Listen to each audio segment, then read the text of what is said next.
गुरुग्राम में कांग्रेस के कार्यकर्ता सम्मेलन में कुमारी शैलजा ने शिरकत की। इस दौरान कार्यकर्ताओं को शैलजा ने संबोधित किया। वहीं मीडिया से बातचीत में शैलजा ने भारतीय सेना में अग्निपथ स्कीम का विरोध करते हुए कहा कि इस योजना में बहुत खामियां हैं जो युवाओं और सेना के लिए सही नहीं है। भारत सरकार को तुरंत इस स्कीम को वापस ले लेना चाहिए। योजना के विरोध में कांग्रेस सोमवार को देश भर में प्रदर्शन करेगी। वहीं कुमारी शैलजा ने भूपेंद्र सिंह हुड्डा पर इशारों में निशाना साधते हुए कहा कि पिछले 10 सालों से हरियाणा कांग्रेस में संगठन नहीं है। बूथ लेवल से लेकर स्टेट लेवल तक का संगठन जल्द तैयार करें। साथ ही उन्होंने कहा कि अगर कांग्रेस निकाय चुनाव सिंबल पर लड़ती तो कांग्रेस की जीत होती। कुलदीप बिश्नोई को लेकर शैलजा ने कहा कि उनकी क्रॉस वोटिंग के खिलाफ हाईकमान ने फैसला लिया है। इस वक्त मेरे साथ मौजूद है हरियाणा कांग्रेस की पूर्व अध्यक्ष और कांग्रेस वर्किंग कमेटी की मेंबर कुमारी शैलजा। उनसे जानते हैं मैम, कांग्रेस वर्किंग कमेटी का आपको मेंबर बनाया गया है, तो किस तरह देखते हैं आप और कांग्रेस पार्टी के लिए आपकी क्या प्राथमिकता रहेंगी? कांग्रेस पार्टी को मजबूत करना आज समय की पुकार है। जिस तरह से भारतीय जनता पार्टी की गलत नीतियां इस देश के सामने, देश के युवा के सामने चुनौती बनी हुई है, गरीब के सामने महंगाई की चुनौती बनी हुई है। इस सरकार की गलत नीतियां ऐसी चल रही हैं कि आम नागरिक त्रस्त।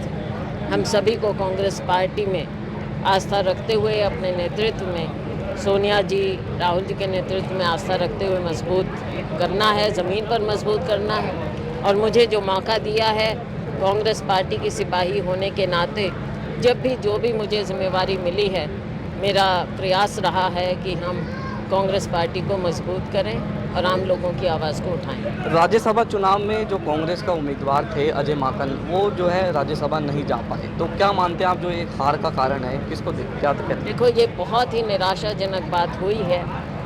हमारे वरिष्ठ नेता हैं, हमारे साथी हैं अजय माकन जी। कांग्रेस पार्टी ने, नेतृत्व ने उन्हें भेजा और हम सब ना केवल उम्मीद करते थे लेकिन हमें विश्वास था कि वो जीत कर जाएंगे। लेकिन जिस प्रकार से गड़बड़ हुई है तो इससे हमें निराशा बहुत ज़्यादा हुई है। लेकिन हाईकमांड इसको देखते हुए इस पर क्या आगे कार्रवाई करेंगे, ये हाईकमांड अब देखेगा। इस कुलदीप बिश्नोई के बागी तेवर लगातार बरकरार हैं और राज्यसभा चुनाव में जिस तरीके से क्रॉस वोटिंग उन्होंने करी, तो क्या लगता है वो कांग्रेस में रहेंगे या फिर कांग्रेस से चले जाएंगे, क्या कहेंगे? तो ये सवाल तो आप उन्हीं से पूछ सकते हैं, लेकिन मैं तो इतना कहूँगी, इस बात को यहीं पर रोकना चाहूँगी कि जो भी हुआ हाईकमान ने उसका संज्ञान लिया और उन्होंने कार्रवाई की। अब आगे की बात जो भी है वो अभी हाल ही में नगर निकाय चुनाव हुए जिसमें बीजेपी जेजेपी के जो प्रत्याशी थे ज़्यादातर जीत हासिल करके आए। कहीं ना कहीं जो वोट बैंक की बात करें तो आम आदमी पार्टी का जो वोट बैंक है वो काफ़ी बड़ा दूसरे नंबर पर रहा, लेकिन कांग्रेस जो है सिंबल पर चुनाव नहीं लड़ी। इसका ये बात कहना कि वो जीत कर आए, ये देखने में एकदम लगता है, लेकिन ये भी आप देख रहे हैं कि उनको बहुत ज़्यादा वोट नहीं मिला है, बहुत ज़्यादा विश्वास उनमें जनता ने नहीं दिया है। लेकिन ये भी बात है कि कांग्रेस पार्टी सिंबल पर ना चुनाव लड़ी तो उसका नतीजा ये भी हुआ कि हमारे कई कैंडिडेट खड़े हो गए, किसी ने किसी को अपना लिया, किसी ने किसी को अपना लिया, वोट भी बंट गया और हमारा सिंबल जो पहुंचना चाहिए था लोगों तक और लोग चाहते थे, उसमें कहीं ना कहीं कुछ कमी आई।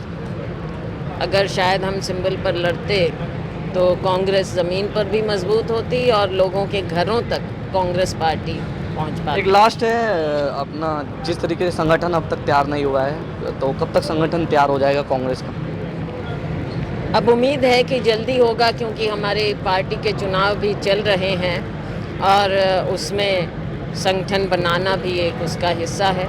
तो मैं उम्मीद करती हूँ कि जल्दी ये हो और हमारे निष्ठावान कार्यकर्ता जो सालों साल से मेहनत कर रहे हैं लेकिन उन्हें पहचान नहीं मिली, मैं उम्मीद करती हूँ कि उनको पहचान मिलेगी। देखिए, ये थी मेरे साथ कुमारी शैलजा, जिनका साफ तौर पे कहना है जो 7 साल से संगठन कांग्रेस का नहीं है वो जल्द ही अब संगठन जो है तैयार हो जाए।